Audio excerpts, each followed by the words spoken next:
Kazakhstan hasn't stopped any military and military technical cooperation with the Russian Federation. Вони в першу чергу підтримують українців, як бізнес, так і звичайні громадяни, казахи, за що ми їм щиро дякуємо. Hello and welcome to Ukraine in Flames, a special project by Ukraine Media Center and NGO Euro-Atlantic Course.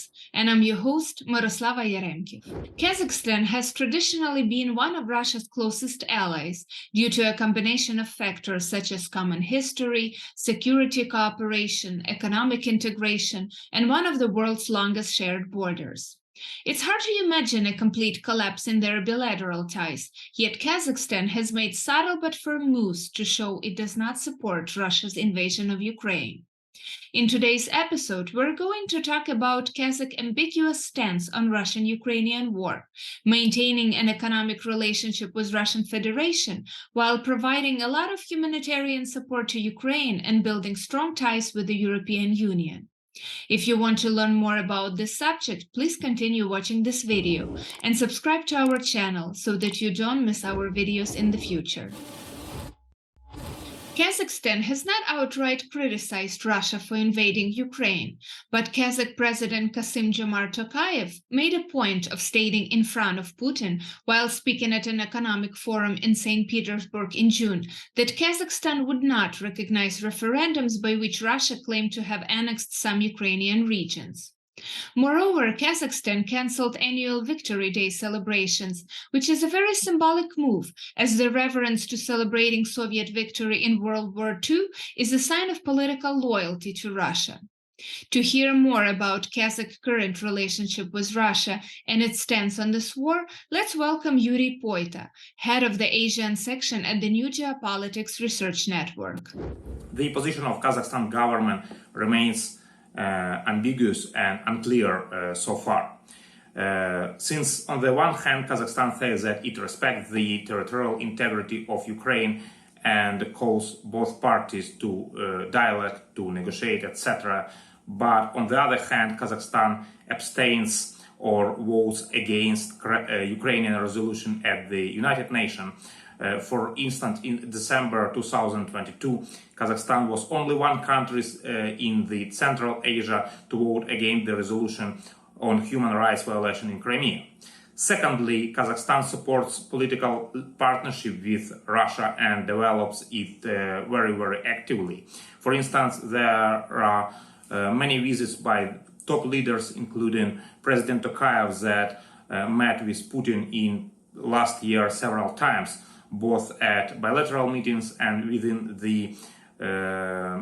the framework of international organization.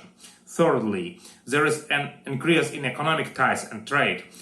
For example, the share of Russia in Kazakhstan's economy in 2021 was about 24%, while in 2022 there was a significant increase, about 5% in their trade. In addition, through Kazakhstan, Russia receives very many goods that are prohibited to export to Russian Federation with the help of so-called different organizations and companies, Russian companies created in Kazakhstan. And there are many things are exported to Russia through Kazakhstan, for instance, in microelectronics, etc. Moreover, Kazakhstan hasn't stopped any military and military technical cooperation with the Russian Federation.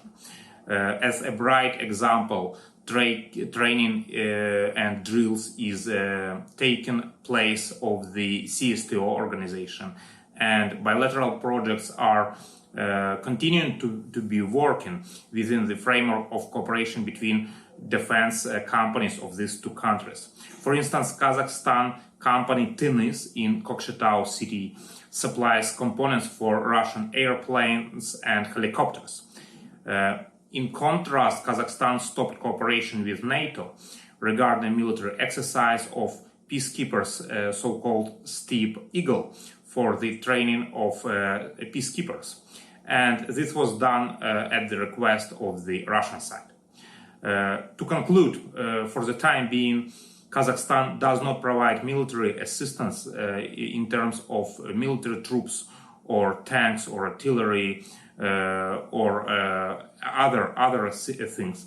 And the probability remains low, but Kazakhstan remains an important political and economic partner for Russian Federation and a source of good to Russia, and in some cases Kazakhstan provides assistance with the supply of some military components.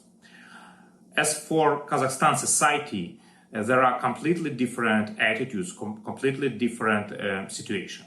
According to the latest published sociological surveys conducted by one of the sociological companies in Kazakhstan, it's called Demoscope, in November 2022, about 22% support Ukraine and 13% support Russia's action, and about 59% were neutral.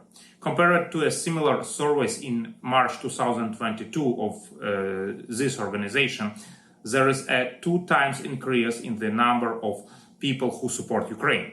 At the same time, 33% of Kazakhs support the interpretation of the reasons, of the causes of the war that are broadcasted and spread by the Kremlin. For instance, that Russia is conducting an operation against the Nazi in Ukraine and against NATO countries, and only 22% believe that Russia attacked Ukraine with the aim of occupying Ukraine. A significant number of neutrals demonstrate the effectiveness or at least partly effectiveness of Russian propaganda, that the war in Ukraine does not concern Kazakhstan and that Kazakhstan doesn't need to intervene or to help Ukraine. As a result, the majority of the Kazakh population, about 73%, does not believe that the similar scenario can be repeated in Kazakhstan, that the similar war could be break out in Kazakhstan from Russia. Therefore, they do not consider Russia as a threat. So it should be said that those people who support Ukraine provide humanitarian aid to Ukraine. But recently, new events, new developments have been observed. In particular, just few days ago, a member of the Kazakhstan Parliamentarian party, it's called Ak-Zhol, was interviewed by Kazakhstan Radio Liberty, and this parliamentarian declared support for Russia's action to denazify Ukraine. In fact, it was the first time that Kazakh official expressed support for Russia's actions. The next day, the deputy was expelled from the party and lost his position in parliament. And in the Russian media, there were reports and reports about the discrimination of pro-Russian politicians in Kazakhstan. At the moment, it is difficult to say and difficult to draw conclusions about whether this was an accident or a provocation with the aim of increasing the negative attitude towards Kazakhstan in Russian society, or whether it was an element of Russian pressure on Kazakhstan. But one way or another, threats from Russia remains very great and even huge for Kazakhstan. Russia would like to more pro-Russian government in Astana. So hybrid threats, information, economic coercion and even military threats are on the agenda within a relation between Kazakhstan and Russia. Couple of months ago, a guest on the show of Russian propagandist Vladimir Solovyov said that the next problem is Kazakhstan, because the same Nazi processes can start there as in Ukraine. This rhetoric on Russian state TV might explain why a lot of Kazakhs feel a strong connection to Ukrainians and our battle to save our national identity. One of the recent considerable yet symbolic acts of support from Kazakhstan are the Yurts of Invincibility, which are traditional Kazakh circular tents that are turned into modern heating points and stand as a symbol of unity and friendship of two cultures. Serhiy Nahorniak, member of the Parliament of Ukraine and head of the Inter-Parliamentary Friendship Group Ukraine-Kazakhstan, will tell us more about these yurts, the idea behind them, and the general warm reception by Ukrainians. Я розповім про проєкт про юрти незламності. Цей проєкт, ідея виникла у мене 2 місяці тому, коли почали в Україні встановлювати пункти незламності, відкривати, і коли почались перші ракетні обстріли в жовтні місяці по енергетичній інфраструктурі. І ідея з'явилась встановити такі пункти, але вони зробити їх незвичними, щоб вони були теплими, щоб вони були емоційно теплими. Да? І звернувся до своїх друзів з Казахстану. Це власники компанії Кусто Груп. І першу таку юрту ми встановили у Бучі, на що був такий прям міжнародний скандал. Росіяни дуже гостро відреагували на це, тому що Бучанська міська рада написала про те, що цей проект підтримує посольство Казахстана в Україні. Ну і росіян це просто страшно обурило. Для них це був прям така, дуже така реакція неоднозначна їхня була. Вони звертались до МІДа Казахстана про те, щоб прокоментували. МІД коректно їх послав за російським кораблем в казахському стилі. Ну і насправді нас і посольство, і політики Казахстану також підтримують. Хочеться це росіянам чи не хочеться, але вони в першу чергу підтримують українців, як бізнес, так і звичайні громадяни, казахи, за що ми їм щиро дякуємо, і політики деякі. Вони не всі можуть публічно про це говорити, але ми маємо від них таку підтримку і ми радіємо цьому. І друга юрта в нас встановлена була 14 січня в Києві. Ми її відкрили офіційно 14 січня, хоча нам там важкий був день, скажімо так, і ранок почався з ракетних обстрілів від Києва, і потім після обіду ракета влучила у житловий будинок Дніпро, це страшне горе для дніпрян. Але ми, попри це, ми відкрилися, тому що ми вже анонсували відкриття. І 14 січня було дуже багато людей. Казахи пригощали своїм національними стравами, пловом, баурсаками, пригощали людей українським салом тут, оселедцем і різними там гостинцями, солодощами. Багато було людей, а от в неділю, взагалі у нас в суботу було відкриття, а в неділю у нас цілий день, десь біля 1000 людей було відвідувачів. Ну і щодня десь так ми рахуємо, от вчора будній день біля 350 людей було. Люди приходять, спілкуються, всіх пов'язана якась історія з Казахстаном. Хтось народився, хтось виріс, хтось колись працював, когось там бабуся залишилась, рідні якісь.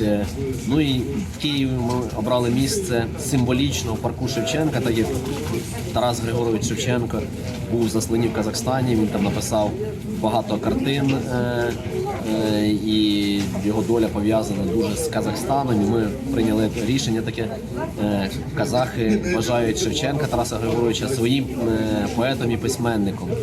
А ми знаємо, що він народився в Україні, да, він наш, але він і для них так само свій, і в Казахстані велика кількість пам'ятників Тарасу Григоровичу Шевченку, і в школах портрети його висять, і вони дуже з повагою ставляться до нашого генія, до нашого поета. Ну і ми так вирішили символічно поставити в парку Шевченка неподалік пам'ятника Тараса Шевченка. І сьогодні ми бачимо, що велика кількість і відвідувачів, і великий інтерес і засобів масової інформації. Американські ЗМІ про це написали, і USA Today, і Washington Post, кореспонденти були, і Deutsche Welle, і багато інших засобів масової інформації. Ну, а на Росії пишуть відповідно там різні гадості, їх це дуже сильно дратує, у них прям топ-новина, це казахські юрти в Бучі і в Києві, вони вже знають, де будуть наступні. Ну, я вважаю, що ми дуже хороший проект започаткували, і цей проект попередньо планується встановлення цих юрт, що вони будуть стояти до кінця березня, але якщо містяни будуть просити, щоб ми залишились надовше, ми будемо просити відповідно міську владу, щоб нам дали можливість, щоб ці юрти постояли довше, не просто як юрта незламності, а щоб тут могли люди, і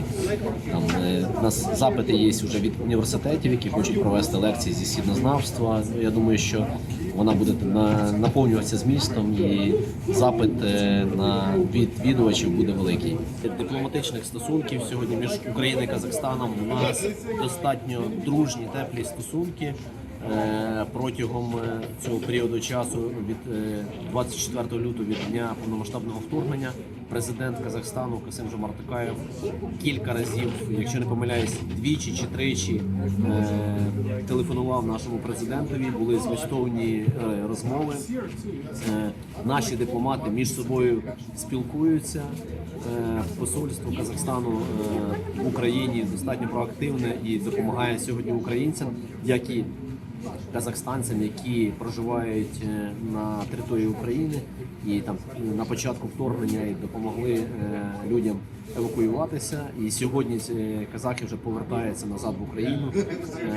І крім того, в Збройних силах України сьогодні є кілька молодих хлопців, казахів за національністю, які боронять Україну. І в нас була нагода познайомитися з цими молодими людьми, які були вчора у нас і позавчора як відвідувачі. Вони були у вивільненні кілька днів і вони заїхали теж на відкриття юрти і подивитися свою національну юрту. Але це молоді казахи, які сьогодні у лавах Збройних сил України боронять Україну. Тому ми їм за це щиро дякуємо, що вони теж стали пліч-опліч з нашими захисниками і не дають ворогу пройти. You've been watching the special project by Ukraine Media Center and Euro-Atlantic course dedicated to the Russian-Ukrainian war, Ukraine in Flames. In the description under this video, you can find information on how you can help Ukraine fight Russian aggression. If you find our work useful, please like and share this video. Slava Ukraini!